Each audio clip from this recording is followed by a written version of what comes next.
नमस्कार दोस्तों। आज मैं आपको बताऊंगा कि जब भी बैंक प्रॉपर्टी ऑक्शन जो करता है उसको खरीदना क्यों फायदेमंद है और उसको आप किस तरीके से खरीद सकते हैं, किस तरीके से आप पता लगा सकते हैं कि बैंक कौन सी प्रॉपर्टी ऑक्शन कर रहा है। आइए हम एक एक करके पहले तो बेनिफिट समझ लेते हैं कि बैंक से प्रॉपर्टी जो ऑक्शन होती है वो खरीदना क्यों लाभदायक है। सबसे पहले मैं आपको एक बात बता दूं, बैंक से अगर आप ऑक्शन में कोई भी प्रॉपर्टी खरीदोगे तो वो कम से कम 20% कम में मिलेगी आपको मार्केट वैल्यू के। जो मार्केट वैल्यू उसकी चल रही है उससे कम से कम 20% कम में आपको मिलेगी। अगर कोई घर 50 लाख का है तो आप ये मान के चलिए कि 45 लाख में आपको ऑक्शन में इजीली मिल जाएगा।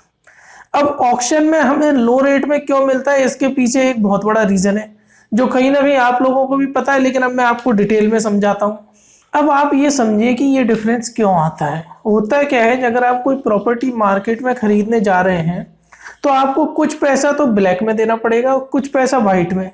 ब्लैक में मतलब जो पैसा आप बैंक के ट्रांजैक्शन के थ्रू रूट नहीं कर सकते उसको ब्लैक मनी कहा जाता है।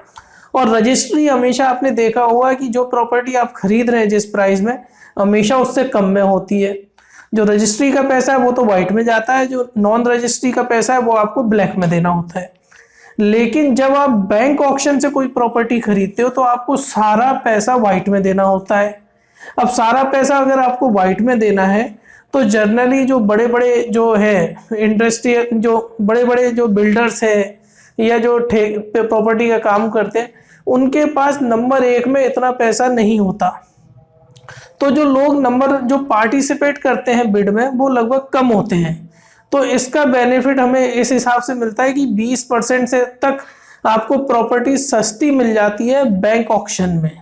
आप समझिए ये बहुत छोटा सा लॉजिक है कि हर किसी के पास ब्लैक में वाइट में मनी नहीं होता है, इसका बेनिफिट मिलता है हमें प्रॉपर्टी कम रेट में मिलके।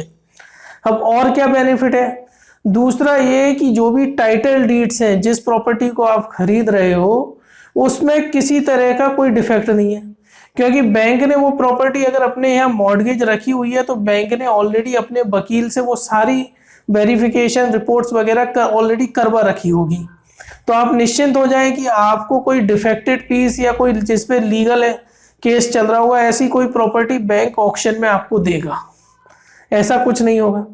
और पोसेशन बैंक, ये पोसेशन देना बैंक की जिम्मेदारी है। होता है क्या है, बैंक जब भी किसी प्रॉपर्टी को नीलाम करता है उसके 1 महीने पहले वह पोसेशन लेता है जो भी डिफॉल्टर बोरोवर होता है।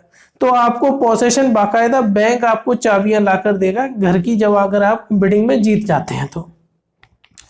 अब हम देख लेते हैं कि हमें बैंक ऑक्शन में किस तरीके से हम जमीन खरीद सकते हैं। आपने देखा होगा कि ऑनलाइन या इंटरनेट पर और अखबारों में कई इस तरह के इश्तिहार आते हैं कि एसबीआई का मेगा ई ऑक्शन हो रहा है, आईडीबीआई ने कुछ प्रॉपर्टी सेल करी है, या फिर ओबी या हर public sector bank, private sector bank इस तरह के इश्तिहार निकालता है। और आपको अगर कोई प्रॉपर्टी लेनी है तो आपका जिस भी ब्रांच में, जिस भी बैंक में अकाउंट है, आप उसके नोटिस बोर्ड पर लगातार देखते रहें। अगर पीएनबी में आपका अकाउंट है, पीएनबी ने आपके सिटी में कोई भी प्रॉपर्टी ऑक्शन की है करेगा तो वो नोटिस बोर्ड पर ऐसा एक स्टिकर जरूर चिपका के रखेगा, तो आप लगातार उससे अपडेटेड रहेंगे। अब होता क्या है कि तब आपने ये नोटिस देख लिया, अब आप इंटेंटेड हो कि हमें ये प्रॉपर्टी खरीदनी है तो आपको बिडिंग करनी पड़ती है। अब जनरली बिडिंग दो तरह की होती है, एक तो होती है ऑफलाइन जो नॉर्मली होती है कि आप बिडिंग फॉर्म लीजिए ब्रांच मैनेजर से और उसको भर के दीजिए, और एक होती है ई वाली, ई ऑक्शन वाली, जो आजकल एसबीआई कर रहा है। एसबीआई की जितनी भी बिडिंग होती है वो ई ऑक्शन में होती है। मतलब वहां पर आपको ई ऑक्शन यानी कि ऑनलाइन बिडिंग प्रोसेस शुरू होता है, हर कोई बिड लगाता है और फिर उसमें जो भी बिडिंग में हाईएस्ट अमाउंट होता है उसको मिलता है। अब होता क्या है, जब आप बिडिंग, जो भी हाईएस्ट बिडिंग वाला रहेगा उसको वो बिडिंग मिल जाएगी, यानी कि वह बिडिंग जीत जाएगा। और जो बैंक टाइम देती है कि 15-20 दिन आपको पैसा जमा करना होता है जिस भी बिडिंग अमाउंट में आपने बिडिंग जीती है। जो हाईएस्ट बिड लगाएगा उसको वो बिड मिलेगी। अब मान के चलिए आप आईडीबीआई वाली किसी प्रॉपर्टी के ऑक्शन में गए और आपने वो प्रॉपर्टी की बिडिंग जीत ली, तो आपको आईडीबीआई बड़ा इजीली होम लोन दे देगा, क्योंकि उसने ऑलरेडी कागजी कार्रवाई तो उस वाली प्रॉपर्टी पर ऑलरेडी करी हुई होती है, जिसको उसने ऑलरेडी एक बार मॉर्गेज रखा होता है।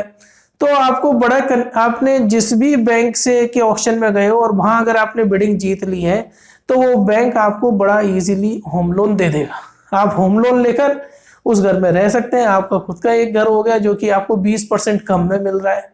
तो ये बहुत ही अच्छा। और मेरे हिसाब से तो अगर यदि आपके पास नंबर 1 का पैसा है, तो आप जो बैंक के द्वारा जो ऑक्शन करी जाती है प्रॉपर्टी, आप उसी पर जाएं। 20% है, 20% सस्ते में मिल रहा है, और क्या चाहिए। तो होपफुली मुझे उम्मीद है आपको मेरा वीडियो पसंद आया होगा। प्लीज़ मेरा वीडियो अपने व्हाट्सएप ग्रुप में जरूर शेयर करें और मेरा चैनल सब्सक्राइब करवा के रखें, क्योंकि मेरे चैनल पे आपको बैंकिंग और फाइनेंस से रिलेटेड हर जानकारी मिलेगी। धन्यवाद फ्रेंड्स।